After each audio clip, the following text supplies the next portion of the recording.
Merci Madame la Présidente. Messieurs, l'agriculture consomme les 3/4 du volume d'eau mondial pour l'irrigation des cultures. Dans un souci de rationalisation et d'économie de cette ressource précieuse, plusieurs techniques sont utilisées, comme par exemple l'adaptation de la pression et du débit en fonction des besoins. D'autres pistes sont envisagées mais peinent à se développer, comme la réutilisation des eaux usées dont les risques sanitaires sont minutieusement étudiés. L'été dernier, Nicolas Hulot et Stéphane Travert ont annoncé vouloir favoriser la réutilisation des eaux usées traitées quand cela est pertinent.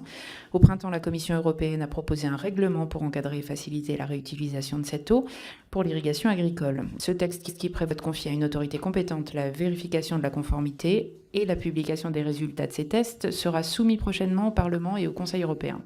Que pensez-vous de cette possibilité dite de reuse pour les besoins de l'agriculture et plus largement, pouvez-vous nous indiquer quelles sont les différentes techniques d'économie d'eau en matière agricole? Madame Abba, merci pour votre question. Donc, le reuse, c'est un sujet qui fait débat énormément en France. Et on se rend compte qu'au plus l'enjeu climatique est important, au moins il fait débat.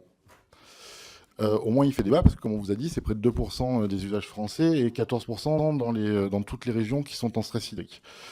La problématique de la réutilisation des eaux usées se pose sur le niveau souvent sanitaire. Or, aujourd'hui, pour arroser les parcs et jardins, arroser les golfs, arroser tout un tas d'endroits qui ne nécessitent pas de l'eau de consommation, il me semble que c'est quelque chose de pertinent. Donc nous ferons une demande au ministère de la Santé dans ce sens pour accélérer le process sur la réutilisation des eaux. Il faut qu'on soit pertinent et il faudrait qu'on essaye de temps en temps d'être devant tout le monde et d'être moteur sur certains sujets. En ce qui concerne les techniques d'économie d'eau, au niveau de l'agriculture, je pense que le goutte à goutte est une excellente solution. Les mésusages, on n'a pas vocation non plus à faire du maïs irrigué de partout en France, repenser les cultures.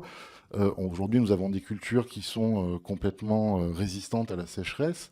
Je vais prendre un exemple que je connais bien, qui est la viticulture. Aujourd'hui, des viticulteurs se posent la question de savoir, d'anticiper ce changement climatique. Dans le sud de la France, on va se retrouver avec des régions, des étés de plus en plus secs et une montée en alcool des grappes de raisin.